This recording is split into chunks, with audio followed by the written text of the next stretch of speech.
pasamos a la siguiente presentación, al cargo de Rosa Senjo, sobre la documentación contractual de la convocatoria 2022.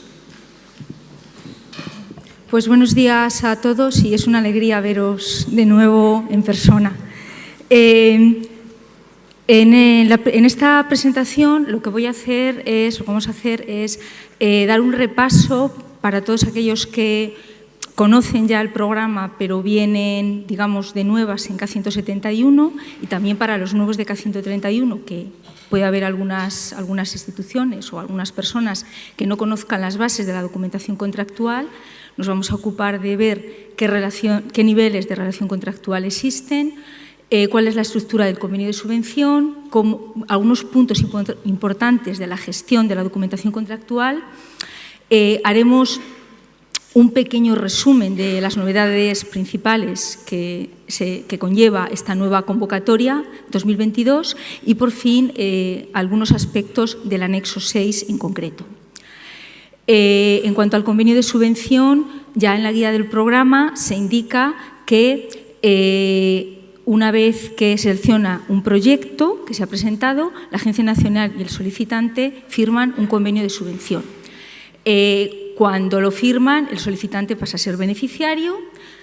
También se indica que los convenios pueden tener dos formas, para un solo beneficiario o para múltiples beneficiarios, en el caso de los consorcios. Y en el convenio se incluye información sobre el importe de la subvención, los procedimientos de pago, la presentación de informes y otras disposiciones relativas a la garantía financiera, si fuera necesaria, los controles que se hacen sobre la justificación de fondos y las auditorías que pueden ser necesarias para ello, y también cuestiones relacionadas con la protección de datos. Son los elementos fundamentales.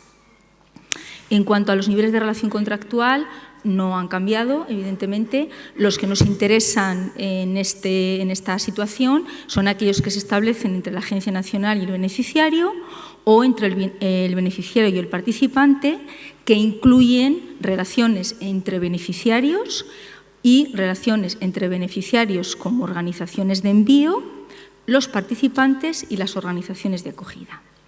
Esto, de una manera más visual, digamos, implica que entre la Agencia Nacional y la institución o el consorcio beneficiario se tiene que firmar un convenio de subvención y, de la misma manera, cuando se llevan a cabo las actividades del proyecto, entre los beneficiarios, sean instituciones o consorcios, y los participantes, se tiene que firmar un convenio de subvención. En el caso de que haya las relaciones que se establezcan con la contraparte, sea entre instituciones de educación superior, entonces se tendrán que firmar acuerdos interinstitucionales previos en el caso de que se realicen ciertos tipos de movilidad. Y siempre, en todas las actividades de movilidad como tal, hay que firmar acuerdos bien de aprendizaje o bien de movilidad entre las tres partes implicadas: el beneficiario, el participante y la institución de acogida. En cuanto a la estructura del convenio de subvención, no ha variado, por lo tanto no me voy a parar aquí porque además creo que vamos un poco mal de tiempo, entonces no hay cambios en ello. Sabéis que hay al convenio, se le llama así a las condiciones particulares, que es las que firman la Agencia Nacional y el beneficiario. Y hay una serie de anexos, las condiciones generales, el anexo 2, que es la descripción del proyecto, presupuesto estimativo y, en el caso de los consorcios, la lista de beneficiarios, el anexo 3, con todas las normas financieras y contractuales, anexo 4, tarifas aplicables para pagar a los participantes, el anexo 5 son los mandatos del resto de beneficiarios al coordinador del consorcio, en el caso de consorcios, y por fin el anexo 6, que es un paquete contractual completo de los documentos que tienen que firmar los beneficiarios con los participantes. Entonces, esto no ha sufrido ninguna variación. La Agencia Nacional emite los convenios de subvención después de la publicación de la resolución de fondos. ¿Y dónde se puede encontrar esta documentación contractual? Pues las condiciones particulares y el anexo 2, que son específicas, individuales en cada proyecto, tienen datos de cada proyecto, se encuentran disponibles en la plataforma Ulises. porque son de cada uno de los beneficiarios. Mientras que el resto de documentación, como tiene un carácter abierto, no hay datos de los beneficiarios, pues está disponible en dos apartados. Todos ellos estarían disponibles en la página de solicitud y seguimiento del SEPIE, de Educación Superior, y, por otra parte, aquellos que están relacionados con el proceso de digitalización de los proyectos de movilidad de educación superior en la página de digitalización del SEPIE. Algunas cuestiones que son muy importantes en cuanto a la gestión de los convenios, tenéis que tener en cuenta que una vez firmadas las condiciones particulares por parte de la Agencia Nacional y el beneficiario, y según la cláusula 1.4, la Agencia Nacional dispone de 30 días para transferir el primer pago de prefinanciación a los beneficiarios. Que el segundo pago de prefinanciación se transfiere una vez analizado el informe intermedio, que los beneficiarios tienen que remitir en la fecha que se haya indicado, y dependiendo si los proyectos son de K131, de K171, de 24 o 36 meses, pueden tener fechas diferentes que ya os han comentado y que se comentarán también para K171. El beneficiario dispone de 60 días, una vez finalizado el periodo contractual de actividades, para remitir el informe final. Y de acuerdo con los datos que se den en ese informe, si no se justifican todos los fondos, se puede solicitar la devolución de esos fondos no justificados. ¿Cuáles son las novedades principales en la documentación contractual de la convocatoria 2022? La Comisión Europea envió hará 2 semanas la documentación contractual, con lo que todavía estamos terminando de prepararla y esperamos emitir convenios, si no hay ningún problema, en el mes de julio, pero todavía estamos preparándolos. Entonces, os hago un resumen muy resumido de las novedades principales. Por una parte, hay que tener en cuenta, con carácter general, digamos, que, puesto que se incorpora la nueva acción de K171, pues habrá contenido específico, hay documentos específicos para K171, evidentemente. Y después, en las condiciones particulares como tal, las cláusulas que tienen los cambios más importantes, y esto para K131 en relación a la convocatoria 2021, pero para K171 en relación a K107 también, ¿de acuerdo? Tenéis que tener en cuenta, y cuando estén disponibles los convenios, os pedimos que que leáis todo, evidentemente, con mucha atención, pero que estas cláusulas, digamos, que las reviséis con especial atención, porque son con cambios de calado. Entonces, en la cláusula 1.3 se simplifica la explicación de la forma que toma la subvención de los fondos. En la cláusula 1.4 se modifican las opciones de pago, de tal manera que se puede reducir el segundo pago de prefinanciación si el beneficiario no demuestra la ejecución del 70% del primer pago de prefinanciación. Esto es un cambio muy importante. En la cláusula 1.7 se aclara la obligación de información del tratamiento de datos que tiene que llevar el beneficiario, tanto para los informes como cara al participante, una cuestión de protección de datos. En la cláusula 1.14 se pone de relieve la importancia de la prefinanciación de los participantes que reciben el apoyo a la inclusión. Y esto lo voy a repetir muchas veces, ya lo habéis oído antes y lo seguiré repitiendo. Hay que prefinanciar a los estudiantes y personal que tenga apoyo a la inclusión. Y, por fin, en la cláusula 1.15 se modifican algunas de las opciones para realizar transferencias entre categorías presupuestarias.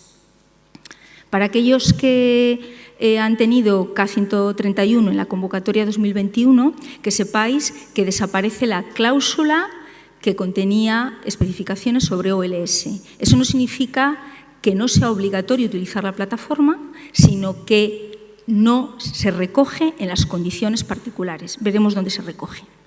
Y, aunque no es una novedad, en todos los convenios tenéis que tener en cuenta que se mantiene la cláusula sobre actividades virtuales por COVID en caso de que sea necesaria, es decir, que si en algún momento hay, no, esperemos que no, pero bueno, de repente todos nos tenemos que volver a encerrar y lo que sea, o se tienen que hacer algunas actividades 100% virtuales, pues esta explicación, digamos, de cómo se tiene que realizar pagos o no pagos, ¿no?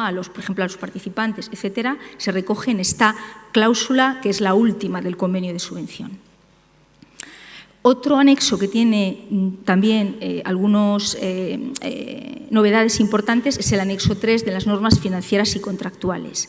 En la cláusula 1.2, en la que se explica cómo realizar el cálculo de las contribuciones por unidad que luego se tienen que pagar a los participantes, hay una modificación en el apoyo individual, o sea, hay una novedad, digamos, en el sentido de que se dan especificaciones en relación a los participantes con menos oportunidades y también para movilidades combinadas. Y es en este anexo 3, en el apartado E, donde se dan las condiciones de uso de la nueva plataforma OLS. En la cláusula 2.2, que explica cómo se tienen que realizar los cálculos en caso de que haya costes reales, como por ejemplo el apoyo a la inclusión para participantes, hay un cambio también importante relativo a la subvención que se da a los acompañantes. A partir de la convocatoria 2022, esta subvención se financiará aplicando las tarifas de movilidad de personal si la duración de ese acompañamiento es de 60 días y después se aplicarán otras categorías financieras si la duración del acompañamiento fuera superior a los 60 días. Y en cuanto a los costes excepcionales por gastos de viaje elevados, hay que tener en cuenta que esta categoría no aplica para K171. En la cláusula 6 se especifica también el alcance de la redistribución de fondos en los proyectos de K131. Entonces, no vamos a explicar todo esto en detalle, pero sí os pedimos que tengáis en cuenta estas indicaciones cuando se reciban los convenios. Paso al anexo 6, que hemos dicho que es el paquete documental el paquete documental que se establece entre los beneficiarios y los participantes en las actividades de movilidad. No ha tenido ningún cambio en cuanto a la estructura, ¿de acuerdo? Hay un convenio para estudiantes, anexo 1, el acuerdo de aprendizaje o el acuerdo de movilidad, el anexo 2, que son las condiciones generales, y el anexo 3, que es la carta del estudiante Erasmus, solo para estudiantes. Aparte de estos documentos, recordad siempre que si es necesario contractualmente, digamos, tiene que haber un acuerdo institucional para cierto tipo de movilidades y que siempre a los documentos que aparecen en el anexo 6 hay que añadir el certificado de estancia al final, ¿no?, emitido por la organización de acogida. El anexo 6 de K131 ya se ha publicado, el anexo 6 de K171, bueno, una parte ya estaría publicada, de hecho, como vamos a indicar, pero vamos, habrá un anexo de K171 en breve también. Bien, algunos puntos fundamentales en la gestión del anexo 6. Tenéis que tener en cuenta que el convenio de subvención con el participante tiene que estar firmado antes del inicio de la actividad de movilidad por las dos partes, en este caso la organización de envío, ¿no?, vosotros, y el participante. Y que en la cláusula 4 se establecen los pagos a realizar a los participantes. Entonces, en movilidades salientes, que son las que afectan a todo K131 y a una parte de K171, el primer pago de prefinanciación tiene que ser entre el 70 y el 100%, como siempre, lo sabéis, y se realizará lo que suceda primero en los 30 días naturales posteriores a la firma del convenio por ambas partes, o hay dos posibilidades: en la fecha de inicio del periodo de movilidad o tras la recepción de la confirmación de la llegada. Pero cuidado, esta última posibilidad de tras la recepción de la confirmación de la llegada no la podéis aplicar a participantes que reciben apoyo a la inclusión, porque tienen que ir prefinanciados. ¿De acuerdo? Cuando salen de su institución, tienen que tener al menos el 70% de los fondos. El segundo pago de prefinanciación, si procede, se realizará en los 45 días posteriores a la cumplimentación del formulario de la EU Survey por parte del participante, y dispone de 30 días para cumplimentarlo. En cuanto a otras documentaciones, el resto de documentación, el acuerdo de movilidad y de aprendizaje, otra vez, tiene que estar firmado antes del inicio de la actividad de movilidad por las tres partes. Si hay que hacer modificaciones después, pues se harán, pero tiene que estar firmado antes de la salida. Y en cuanto a la carta del estudiante Erasmus, también se tiene que poner a disposición de los estudiantes para que conozcan sus obligaciones y derechos. ¿Cuáles son las novedades del anexo 6 más importantes? Y eso ya os lo ha dicho Nuria esta mañana, así que otra vez lo hago en plan muy rápido. Esa creación de un modelo único en el que se integraban el convenio de subvención para estudiantes, personal, K131 y K171. Entonces, esto nos parecía muy complicado. Además, había instituciones que a lo mejor ya tienen en sus programas técnicos, digamos, ¿no? Ya lo tienen dividido, y entonces lo que hemos considerado, al menos, es dividir publicar en español dos modelos, uno para estudiantes de K131 y otro de K171, perdón, y otro de personal para las dos acciones. ¿Cuáles son las cláusulas con los cambios más importantes? Y eso también lo dijo Nuria. Debido a ese proceso de homogenización para conseguir un modelo único, pues han tenido que cambiar ciertas cláusulas que antes eran un poquito diferentes dependiendo de si eran de estudiantes o personal. Entonces, las tres que tienen mayores cambios son la cláusula 3 de ayuda financiera, la cláusula 4 modalidades de pago y la cláusula 6 sobre el apoyo lingüístico en línea. Os lo muestro rápidamente. En el caso de estudiantes, la cláusula 3 tiene dos opciones de pago y nosotros hemos incluido unas notas para indicar lo que es más habitual o lo que procede o no procede aplicar en cada una de las dos acciones. Y en cuanto al personal, existen tres opciones de pago que sí que son ya más conocidas.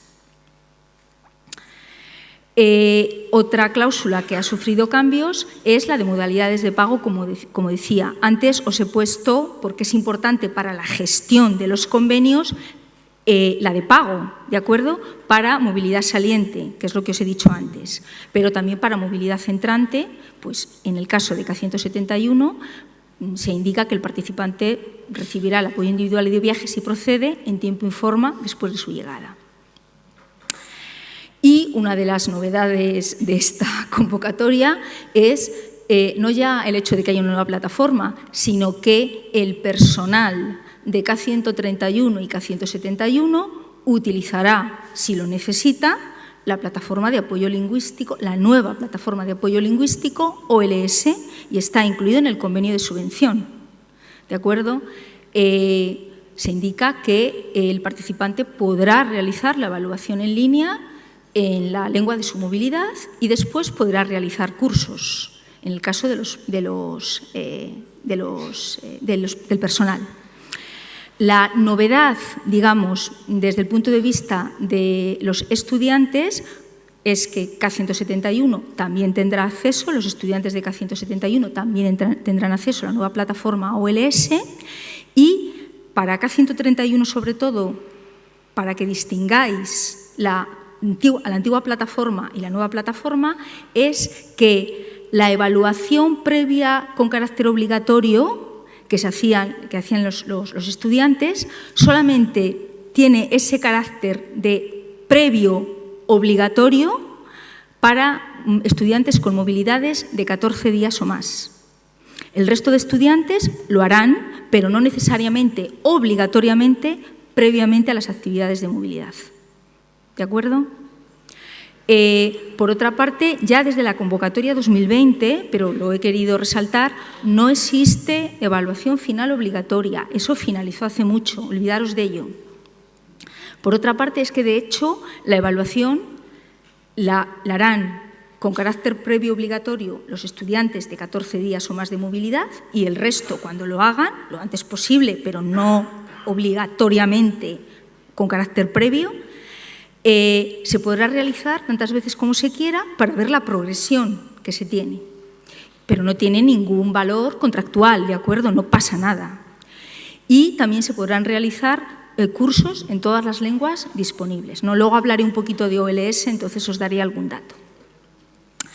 Y lo último, y para acabar rápidamente aquí, en algunas ocasiones, ya en la convocatoria de 2021, en K131, por lo tanto, en el convenio de subvención se establece, aparece un listado con todos los ítems que conforman el importe total que puede recibir el estudiante o el miembro del personal que realiza la movilidad.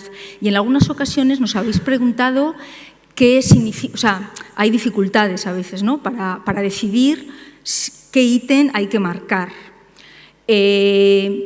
Aparte de las notas que hemos añadido para decir sobre todo si hay algo que no aplica para K171, que es lo más evidente, tenéis que tener en cuenta las infografías que se han mostrado en otras charlas donde se dan importes, ¿de acuerdo? Pero la diferencia, digamos, es que aquí, mientras en las infografías ya hay veces en que dos ítems están juntos, aquí se os pide que tiquéis cada uno de ellos.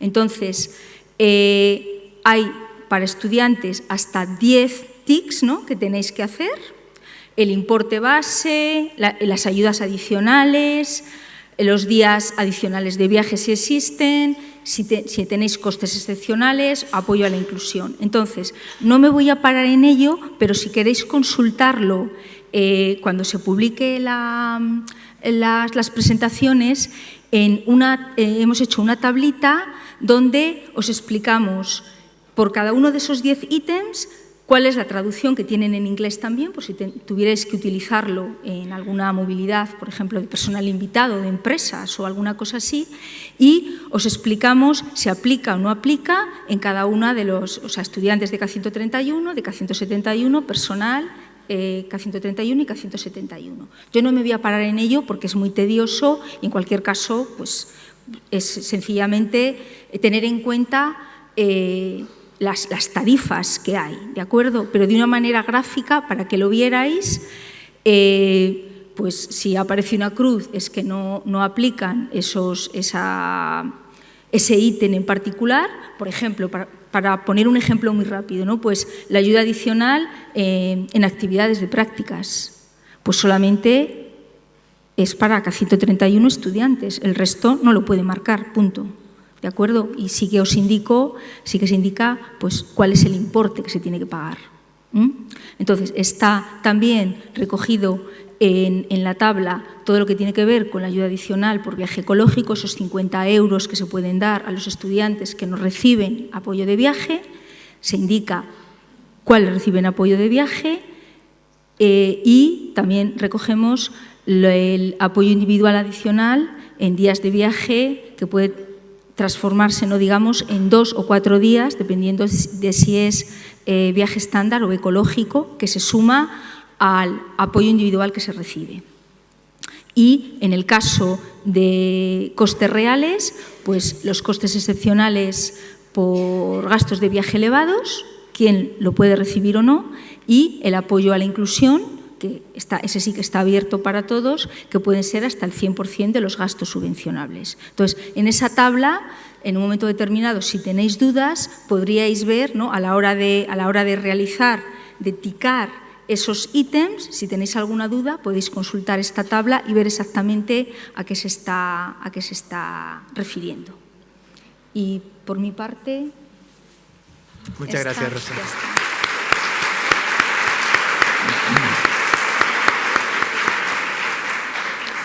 ¿Tenéis preguntas sobre la documentación contractual? Sí. Sí, sí. Vale.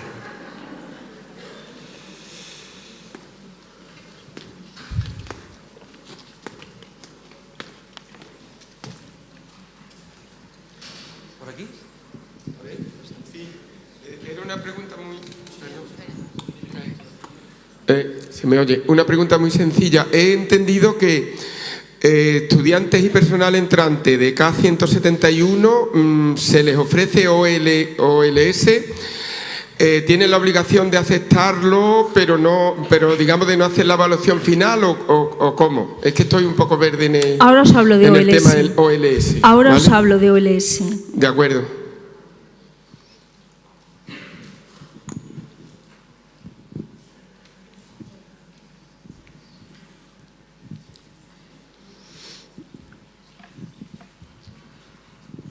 Bueno, la pregunta va de la famosa historia de la retención que se está exigiendo a algunas universidades que apliquemos al profesorado, retención de IRPF. No voy a entrar aquí en el detalle de esta discusión, por dónde vamos y por dónde hemos ido, pero en cualquier caso, a pesar de que se dijo en Granada que Erasmus no tenía retención, esto ha quedado claro que no es así. Y en todo caso hay directrices en esta línea. Pero lo que sí que ha quedado claro cuando me he leído los motivos de esa decisión es porque se habla de que la universidad es la beneficiaria final de los fondos. Y eso no es cierto. Porque si la universidad fuera la beneficiaria final, lo que no me gasto me lo quedo. Mientras que si no soy el beneficiario final, lo que no me gasto lo devuelvo. Entonces, en este sentido, yo creo que tenemos un papel que se parece más... Yo no me sé el nombre exacto, Carlos de Valencia seguro que se lo sabe. Pero en todo caso, estaría bien, sí que lo sabes porque lo dijiste ayer, lo que pasa es que yo no me acuerdo, que tengo una edad. Entonces, creo que... ¿Cómo? Entidad colaboradora. Eso es del reglamento de subvenciones, sí señor. A ver, yo creo que esto no quita ni pone rey, quiero decir que en definitiva describiría con más detalle o más exactitud cómo estamos recibiendo los fondos las universidades y a lo mejor nos daría argumentos para tener discusiones a otro nivel, porque cuando se ha hablado de este problema, y a mí en mi universidad me han enseñado dónde se dio una respuesta jurídica a partir de la cual se aplica ley, están hablando desde este punto de vista, y es que no es verdad que seamos beneficiarios. Además, llamé a un abogado legal officer en la comisión y me dijo que exactamente esto, que no éramos beneficiarios finales. También me gustaría que yo creo que esto no sería ni bueno ni malo, en todo caso establecería mejor cuál es nuestro rol. Pero antes de ponerlo, también agradecería del este pie que aseguráramos que realmente no nos va a ir a la contra. Pero es que yo creo que no, es que simplemente declararía lo que somos. Y a partir de ahí vamos a discutirnos otra vez, que si el 25, que si el IRPF, que si entramos, que si salimos. Pero esto digamos que sería otro tema. Yo creo que esto sería bonito si apareciera en los contratos. Y oye, tenía otra pregunta y se me ha ido de la cabeza. ¡Qué tontería! Bueno, seguro que te viene. Yo estoy de acuerdo con tu visión, es decir, me parece correcta tu interpretación, pero tenemos que insistir que hay que convencer a Hacienda. Es que en el convenio no puede venir eso, eso se le ha pedido a la Comisión en más de una ocasión y se le pidió en concreto para el nuevo programa 21-27 y la Comisión no entra en eso, no puede entrar en eso porque es... Ya, pero el contrato es un modelo de la Comisión, no es que nosotros lo inventemos. Es un modelo de la Comisión y la Comisión no puede entrar en la fiscalización de cada uno de los países. Ahí no entra la Comisión. No.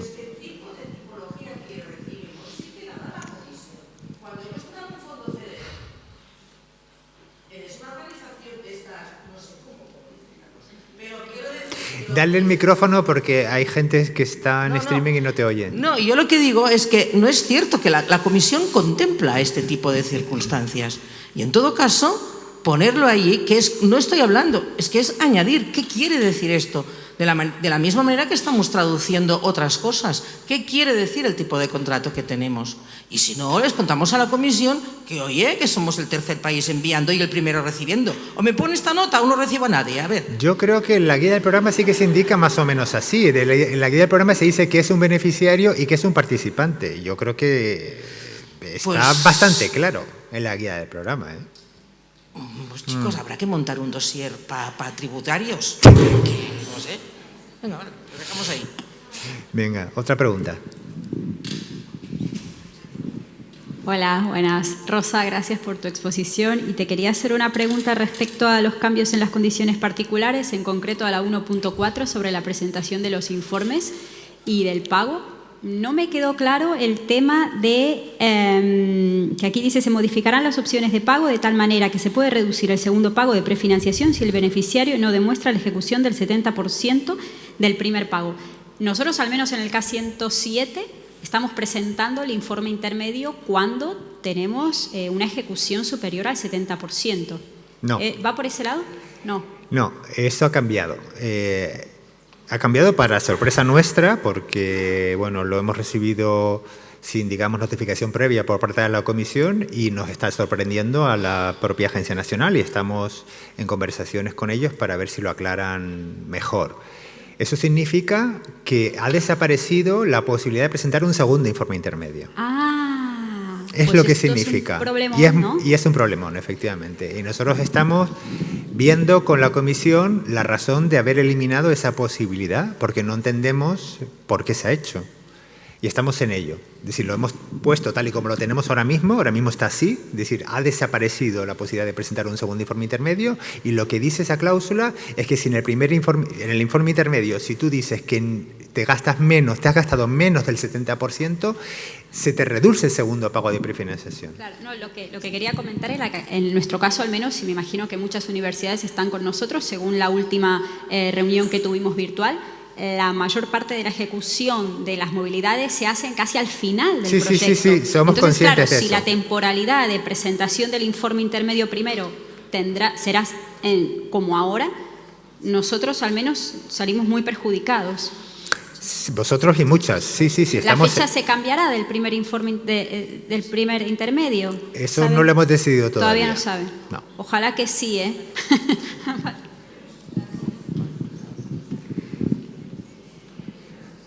Yo quería preguntar si va a haber alguna forma de presentar la encuesta después de mucho tiempo de haber finalizado una movilidad, la EU Survey, ya que, por ejemplo, nosotros hemos tenido muchísimos problemas con el módulo beneficiario y no se han emitido dichas encuestas. Gracias. Creo que antes lo comentó Fernando, ¿no? Ese tema. Sí, lo que dijo es que la Comisión Europea es consciente de ello y por lo tanto, que ya se indicó que se pagara el segundo pago de prefinanciación al estudiante, aunque no tuviera el hecho, como es contractualmente obligatorio, la encuesta.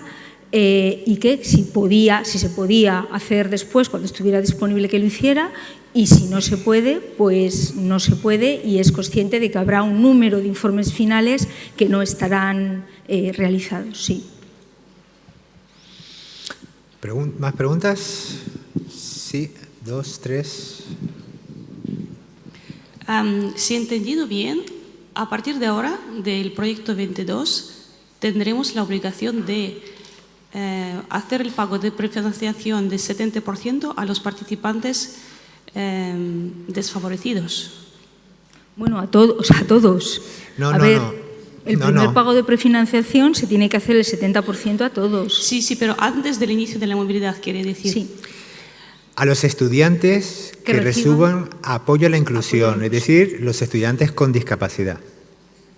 Con discapacidad, sí. Con necesidades especiales. Y alguna cosita más. O solo, bueno, hay alguna que otra más. Claro, hay dos. Hay los de necesidades especiales y luego hay los disadvantaged. Necesidades especiales ya no existen, eso no existe, no. ¿Vale? Ahora se llaman apoyo a la inclusión, que lo explicará Rosa a continuación, ¿vale? ¿Lo explicaréis? Sí.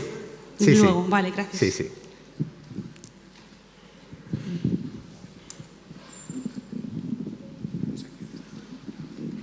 Una pregunta respecto a lo que han comentado del IRPF. Si estamos pagando IRPF por la subvención, entonces en los informes, tanto intermedio como final, no podemos justificar el importe íntegro, sino ese importe menos el IRPF, me imagino, ¿no? No, tienes que justificar el importe íntegro, evidentemente. ¿Y de dónde sale la diferencia? Porque si pagamos IRPF... ¿Cómo que de dónde sale la diferencia? Eso se retiene y se va a Hacienda, ya está. Por no hay eso. nada. Vale, eso, pues entonces claro. en el informe se tiene que poner lo que ha ido a Hacienda también, ¿no? Claro, hay vale, que ya poner está. el importe total. Lo decía, me refería, no sale como movilidad, sino como pago a Hacienda. Me refería a eso. No. Es el importe de lo que cuesta la movilidad. Otra cosa es si una parte va Hacienda o no. Pero tú tienes que poner el importe que cuesta la movilidad, lo que Vale, la subvención entiendo. total. De acuerdo. Entonces, el importe de Hacienda se deduce del importe de la movilidad al participante. A la persona, claro. Ahí. Claro. Gracias. Nada. Hola, yo quería aquí. Esto es más una propuesta, una consulta, sugerencia con respecto a los pagos. No sé si se debate los pagos ajustados a fecha, es decir, a los estudiantes, ¿no? Al personal, firmamos un convenio de subvención con ellos, tenemos que ajustar, hacer un adelanto, siempre dejamos un margen porque hay que ajustarlo a la duración real. Entonces, las oficinas nos pasamos gran parte de nuestro tiempo realmente manejando y enmendando documentación, enmienda arriba, enmienda abajo y ajustando un pago, reclamando, liquidando. Realmente una tarea que no tiene gran valor que podríamos estar dedicando a poner en marcha programas intensivos combinados, iniciativas más, pero esto nos absorbe mucho. No sé, y creo que alguna vez se habla, si se debate entre las agencias nacionales, que en el medio plazo al menos se hagan adjudicaciones así redondas, es decir, 5 meses a un alumno semestral, 8 meses a un anual, sin tener que ajustar. Es decir, esto nos permitiría, hablando con compañeras, adelantar el 100%, porque yo ya 5 meses me garantiza que el alumno está allí, no sé. Para empezar, no retenerle nada. Después nos liberaría de mucho trabajo, porque tampoco son becas tan holgadas como... Es decir, que a veces calculo y es 8 euros al día. Y estamos ahí haciéndoles unos ajustes súper pequeños, sobre todo a los estudiantes. No sé si era una pregunta por si esto es un tema que se pueda debatir. Y después, en cuanto a documentación, enmienda arriba, enmienda abajo, convenio, metemos unas fechas en los convenios que no son reales, porque nunca sabe el alumno hasta cuándo se queda haciendo un examen. Es decir, un quebradero de cabeza complicado que creo que, no sé, por nosotros creemos que se nos aligeraría mucho trabajo y nos permitiría dedicarnos a otra cosa. ¿Se habla de esto? Sí, yo te cuento. Primero... Gracias.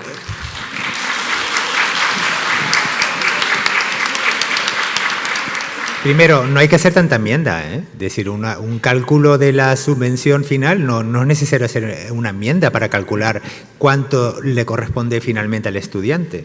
No hay que hacer una enmienda, es decir, las enmiendas se hacen cuando hay una prolongación de la estancia, por ejemplo, pero no para realizar un cálculo, no hay que hacer ninguna enmienda, se hace el cálculo y punto. Sí, se hace un cálculo y se acabó. No, y tú haces una liquidación y ya está, pero no tienes que hacer ninguna enmienda, y menos cuando ha finalizado la movilidad. No hay que hacer ninguna enmienda. Haces un pago y se acabó. O sea, al estudiante se le dan 6 meses de beca. ¿Qué hace 5 meses y medio? Pues tú le pagas 5 meses y medio, se acabó, ya está. No hay que hacer ninguna enmienda. La movilidad se acabó. No hay que hacer ninguna enmienda, por favor, no. Las enmiendas son muy puntuales y se hacen cuando hay una prolongación de la estancia. Cuando un estudiante se va 4 meses y al final solicita una prolongación por 2 meses más. Entonces, en ese caso sí, pero si no, no. Cuidado, no hay que estar haciendo enmiendas todo el rato, no. A ver, por favor, es que no hay que hacer tanta enmienda. No hace falta que hacer tanta enmienda. Y en segundo lugar, la propuesta de cantidades a tanto alzado se discutió en su momento con la comisión, con el nuevo programa, las agencias nacionales todas votamos a favor, la comisión dijo que no. Dijo que no. Se ha implementado para la K2. Sabéis que este año la K2 sí que se implementa las cantidades a tanto alzado en los proyectos de K220. Pero se discutió en su momento, todas las agencias nacionales apoyamos la propuesta de, efectivamente, te vas 6 meses, te doy esto por 6 meses. Te vas 3, te doy esto. Pues la comisión dijo que no, se negó en rotundo. Más no podemos hacer. Pero vamos, a mí me parece que sería un buen sistema también, pero es lo que hay. ¿Más preguntas? Hola, buenos días. Sobre el tema este de la retención, ¿cómo sabemos que se nos ha efectuado una retención? En mi caso no soy consciente, no sé si va por comunidades autónomas, si se hace directamente cuando el SEPIE está entregando los primeros plazos, porque hasta ahora es la primera noticia que tengo de que se esté incluyendo o se esté realizando ese tipo de retenciones para las becas, tanto de alumnos como de personal. La Agencia Nacional no hace retención ninguna, no practica ninguna retención de nada. La Agencia Nacional transfiere a cada institución lo que veis en la resolución de adjudicación de fondos. Cada institución, que es la que paga su participante, debe saber si le corresponde o no realizar una retención conforme a lo que establece Hacienda. Pero eso nosotros no lo podemos decir, eso es cada institución. De acuerdo. ¿Había una última pregunta aquí? Sí. Sí, simplemente por confirmar y cerrar la cuestión de la enmienda de antes. Yo gestiono K171 entrante, entonces le pagamos nosotros. Cuando los estudiantes se abren una cuenta bancaria en España, si se la abren, les pido una enmienda, porque en el convenio de subvención no tenían esa cuenta, así es como... Sí, pero vamos... ¿Es necesario o no? Sí, le puedes hacer una enmienda, pero una enmienda simple, un correo electrónico o algo así, pero no es necesario hacer un documento. No hace falta el documento, de acuerdo. En el caso también, por ejemplo, de estudiantes de doctorado que deciden prolongar la estancia llegando hasta los 5 meses máximo de financiación que tenemos marcado, si prolongan 1 o 2 semanas más para llegar hasta esos 5 meses, no hace falta tampoco. A ver, ¿eso no es una prolongación para llegar a qué? Eso Nosotros no te entiendo. Ofrecemos a los estudiantes una estancia de 5 meses máximo financiados, luego pueden, pero financiados 5 meses. ¿Me explico? No, sí. Vale. Cuando damos las becas, cuando le decimos que pongan la fecha de estancia, usamos la fecha del cuatrimestre o del semestre publicada en calendario académico, porque estudiantes de grado y de máster no se justifica que terminen más allá de esa fecha porque su actividad académica ha terminado. Sin embargo, los estudiantes de doctorado, como están haciendo una estancia de investigación, pueden quedarse un poco más siempre y cuando su tutor lo autorice, lo justifique. Ahí no es necesario realizar enmienda, me refiero. El estudiante de doctorado K171, K107 entrante me ha firmado un convenio de subvención con las fechas de duración del cuatrimestre según viene publicado en calendario académico. Pero luego decide... pero eso es una prolongación de estancia, eso sí que se contempla. Tienes que en el acuerdo de aprendizaje, tienes que indicar que ha habido y esa prolongación se tiene que solicitar en tiempo y forma también, es decir, un mes antes por lo menos de que acabe la anterior movilidad y todo. El during, nosotros utilizamos el Learning During the Mobility. ¿Sería correcto? Prolongación ¿Que utilizas, perdona? ¿Qué? Bueno, no voy a decir nada más. El Learning During the Mobility. En caso de solicitud de prolongación, cuando hay un cambio de fechas, cuando hay una prolongación, aparte de marcarlo en nuestra aplicación plataforma Erasmus, le hacemos firmar un Learning During the Mobility diciendo que ha habido una prolongación. Lo que hacéis es cumplimentar la parte de modificación during mobility. Correcto. Correcto. Eso es correcto, ¿no? Sí. Vale. Sí. ¿Necesita ese documento, ese during the mobility modificación, ir acompañado de una enmienda al convenio de subvención, ya que la fecha de finalización ha variado? Si le vas a pagar. Sí, en este caso estamos hablando de prolongación financiada. Si le voy a pagar 2 semanas más, tiene que ir una entonces enmienda. sí que tiene que ir con una enmienda. Sí. Vale. Eso sí, porque estás variando las condiciones. O sea, es lo que estaba diciendo José. Si no hay diferencias en las condiciones de pago, sino que le vas a hacer no tienes que hacer una enmienda. Pero si hay diferencias porque estás prolongando la estancia, tienes que hacer constar que ya no es la fecha de finalización de la movilidad, no es la que es, y que además le vas a pagar el resto, y se lo tienes que hacer antes de que finalice la movilidad y, por lo tanto, la vigencia del convenio. Vale, a ver, en ese punto aclarado. Y luego tenía otra duda respecto al pago, perdón, el pago de los incoming K171. En caso de que cumplan los requisitos de apoyo a la inclusión, ¿hay que hacer el pago antes de iniciar la movilidad? En el caso de los entrantes se decía que se tiene que hacer en tiempo y forma. Tiempo y forma. Y no pone más que tiempo y forma. Entonces, no aplica las mismas condiciones que para los salientes. Vale.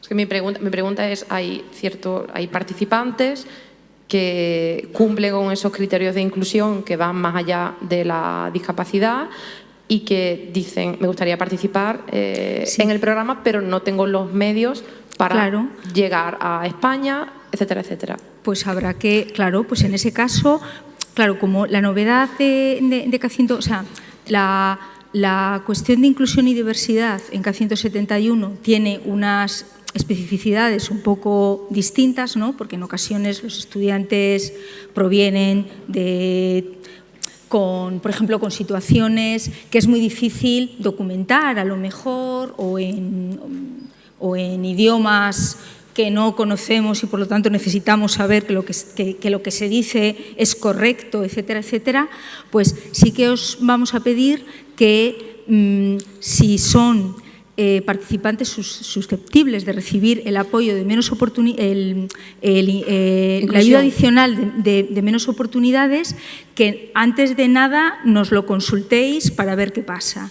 Y en el caso de apoyo a la inclusión, pues si son participantes que tienen una documentación similar a la que utilizamos para apoyo a la inclusión en participantes salientes, pues tendrían derecho a esa ayuda de apoyo a la inclusión dependiendo de los gastos que tuvieran.